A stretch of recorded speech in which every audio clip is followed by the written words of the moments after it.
O Japão acaba de tomar uma medida que chamou a atenção do mundo inteiro na macroeconomia essa semana, porque deixou de ser o último país do mundo a ter juros negativos, né, do seu Banco Central, o Banco do Japão.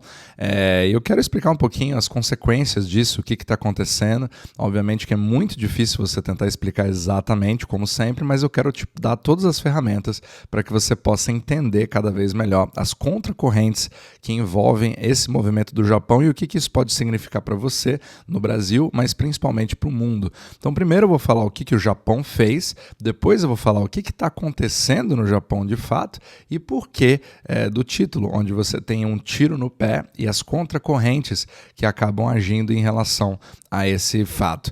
Então, primeiramente, o Japão ele subiu a sua taxa de juros. Na verdade, ele tem faixas, né? Ele subiu a sua faixa que estava um pouquinho abaixo de zero. Era o único país que estava no negativo, mas bem pouquinho, 0,1% no negativo, entre 0,1 a menos 0,1 a 0, e ele agora passou para uma faixa aí entre 0 a 0,1 positivo. Ou seja, se você olha isso num gráfico das mudanças da taxa de juros do Japão, dá vontade até de dar risada, né? Porque parece que ele fez um movimento assim astronômico, mas foi um movimento minúsculo, só que ele foi significativo ao mesmo tempo. Ele foi um movimento muito mais psicológico de movimentação dos japoneses do que, de fato, uma mudança drástica como foi a que o Fed fez, né, no Jerome Powell subindo em quase 5%. Né? Então, nós estamos falando de 0,2 de delta, né, de diferença. Eu vou até colocar o gráfico aqui, para quem tiver no YouTube pode ver, pelo menos do gráfico do que eu estou falando, você vai ver que é realmente insignificante. Então, é a primeira vez que o Banco do Japão faz isso em 17 anos. Foi isso que chamou muita atenção, porque já faz quase 20 anos que o Japão não se mexe em relação a isso, ele deixa os seus juros negativos.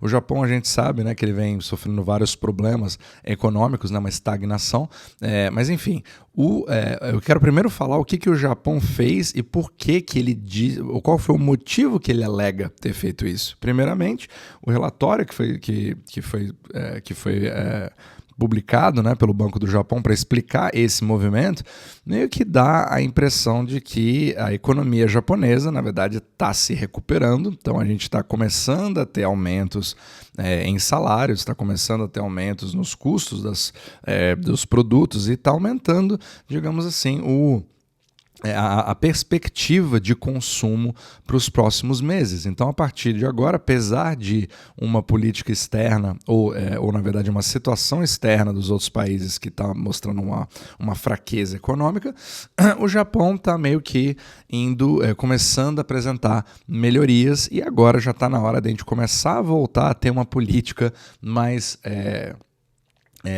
normalizante, nas palavras deles, né? A gente quer normalizar as políticas de juros para parar de tentar estimular, dando a impressão de que os 17 anos que eles usaram de estímulos e de controle de curva de juros tenham funcionado. Então, assim, eu fiquei tentando alguma coisa, dar um tiro no escuro e agora eu acertei no alvo, significa que as minhas políticas de 17 anos deram certo. E agora é o momento de eu começar a normalizar, porque deu certo aquilo que a gente tentou fazer. Então, assim, eu confesso que às vezes dá vontade de dar risada, né, do que eles falam. Não quero dar muito a minha opinião aqui, mas é muito interessante você poder avaliar os fatos, né, o que está por trás do pensamento na hora de realizar. Você tem que fazer realmente uma ginástica assim, mental para poder justificar as suas medidas. E ao mesmo tempo que você vê um relatório mostrando ali que a expectativa que o Banco do Japão tem é de melhoria da economia japonesa, o que você realmente observa é que o Japão acaba de perder o posto de terceira maior economia do mundo, né, para a Alemanha, e não significa que a Alemanha passou o Japão, pelo contrário, os dois países estão buscando ali a liderança para ver quem cai mais rápido.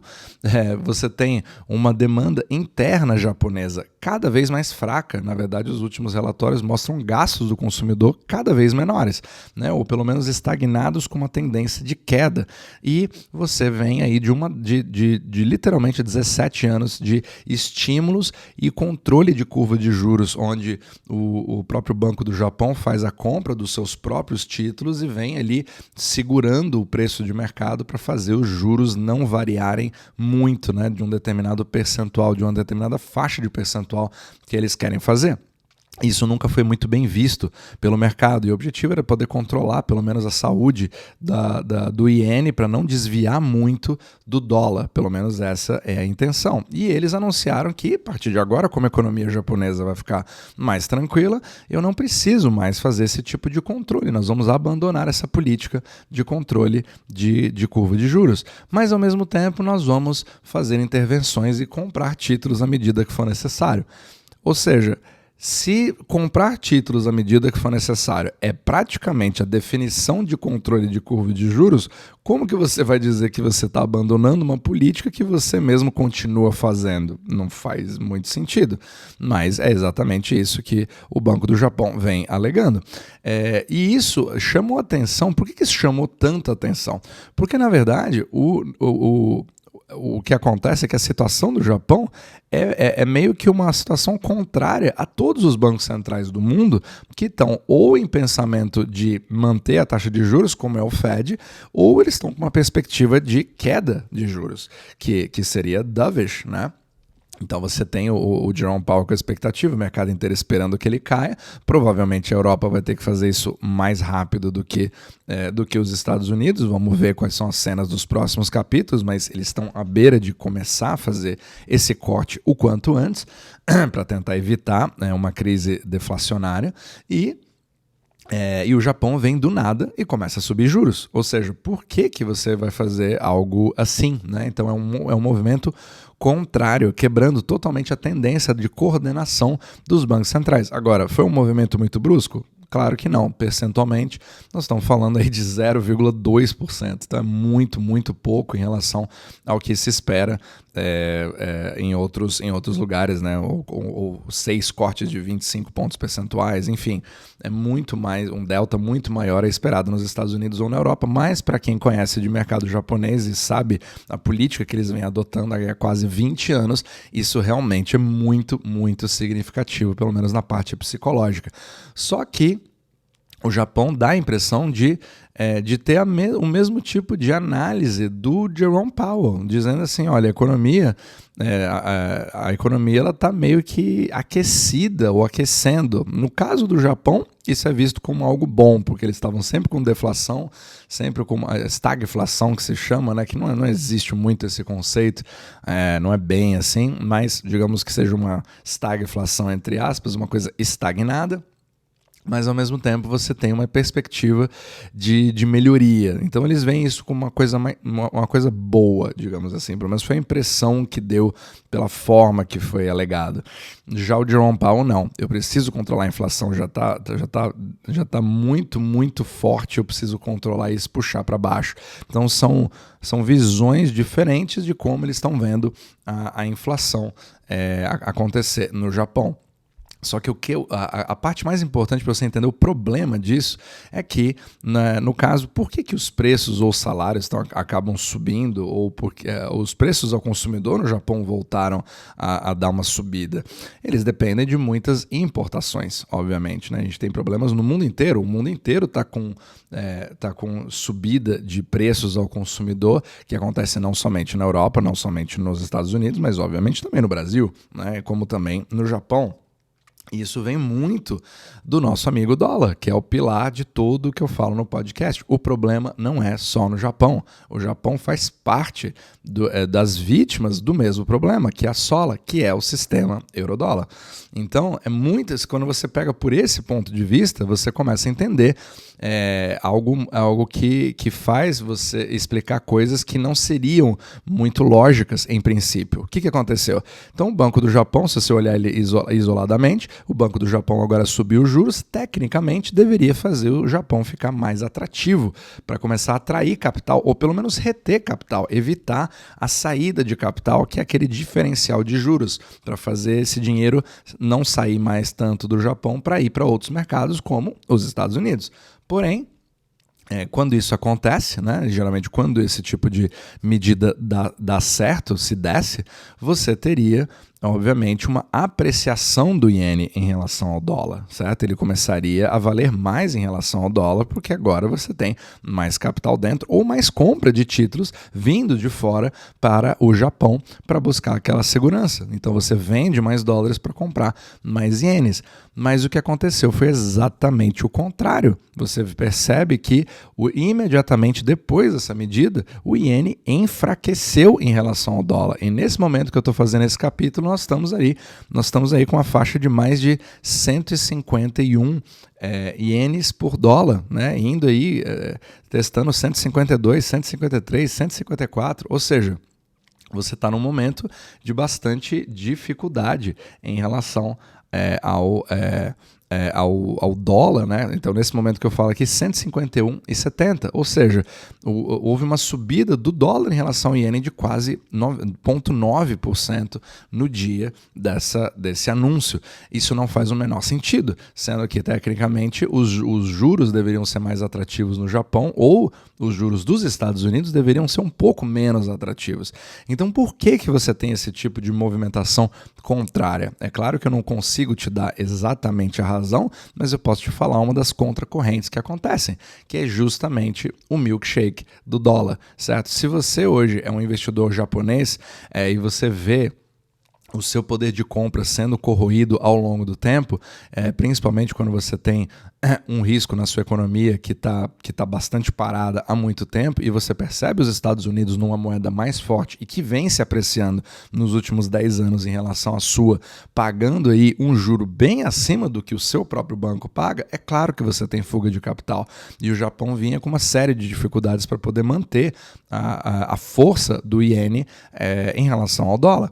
Só que quando você tem um movimento desse, você cria meio que uma incerteza sobre o que o próprio banco vai fazer, né? Então, assim, o mercado não viu isso com bons olhos porque ele não comprou muito esse cenário tão positivo feito pelo Banco do Japão em relação ao futuro da própria economia japonesa, certo? O que faz com que você tenha uma fuga de capital e que provavelmente o próprio mercado interno aposta que eles provavelmente tenho que mudar de ideia no futuro. Pode ser que seja daqui a 6 meses, pode ser que seja daqui a 1 ano, porque na verdade ele está indo contra uma maré que é muito maior e muito mais forte de um problema que está se agravando também no Japão. Então é como se você criasse uma ilusão, né? Quase que uma psicologia reversa para tentar mostrar para a população que, olha só, as coisas estão indo muito bem, nós estamos subindo os juros, mas não é o que você começa a enxergar na economia. Então é esse que é o grande problema de um ciclo um ciclo econômico muito lento, como nós estamos vivendo agora, porque dá a impressão que você pode criar narrativas dentro dele, porque as mudanças são muito lentas, mas o que importa é a macro tendência. Nós estamos acelerando ou nós estamos reduzindo a velocidade? E, infelizmente, quanto mais o tempo passa, mais vemos números na economia japonesa de que mostra que está cada vez mais resfriando a atividade econômica e não melhorando a atividade econômica. Mas, novamente, isso não é um problema somente do Japão, é um problema do mundo inteiro. Isso é literalmente a teoria do milkshake do dólar, mostrando aí o seu lado japonês da história, porque o Japão é um dos maiores detentores de títulos da dívida pública americana, de bonds, do mundo, tem mais de $1 trilhão, e ele é um player muito importante. E o iene japonês, né, que é o JPY, que é conhecido no mercado de Forex, ele é uma das moedas mais importantes do mundo, então é um dos pilares do mercado de Forex mundial. Então é muito importante você entender o que acontece no Japão por ser um hub financeiro e ver ali quais são as cenas dos próximos capítulos, se de fato essa narrativa vai conseguir se sustentar ou não. E investidores japoneses tem um risco maior do que os investidores americanos, porque existe o risco cambial, que é o que eles chamam de FX risk, né? Então, teoricamente, quando você compra um título da dívida pública americana e você vê uma depreciação ali do iene, você pode voltar atrás e poder fazer a venda deles para poder ter mais ienes depois, certo? E criar meio que uma arbitragem de proteção, como se fosse um hedge das suas operações dentro do Japão. Então, isso faria o iene começar a dar uma aliviada, né, em relação ao dólar, mas não é isso que está acontecendo. Então, houve realmente uma subida, nós estamos aí, né, acima de 150, era o limite máximo que o Banco do Japão meio que tinha estipulado psicologicamente para a subida do iene, porque quem lembra mesmo do iene, todo mundo, como ele é uma moeda muito estável, você lembrava que $1 dólar era 100 ienes, né? Você conseguia fazer os cálculos de cabeça. E hoje você já meio que normalizou, né? Principalmente nos últimos 2-3 anos, a subida do iene foi começando a ficar cada vez mais permanente, deixando de ser temporária. E hoje nós estamos normalizando um iene, $1 dólar a 150 ienes, certo? Que era para ser o limite máximo ali estipulado. O Banco do Japão fez várias medidas para tentar controlar que isso passasse desse limite. E olha aí, nós estamos numa economia que o Banco do Japão diz que está indo muito bem e de repente o iene vai para 151. Percebe a dissonância cognitiva que existe e muitas vezes as notícias que você vai ver vão falar para um lado de que, olha só, o Japão voltou, mas da mesma forma também se criou a narrativa de que a China voltou depois da reabertura da economia, ou que a Europa voltou depois que não tivemos um problema, uma crise energética, né? Ou que os Estados Unidos voltaram do jeito que está se falando agora.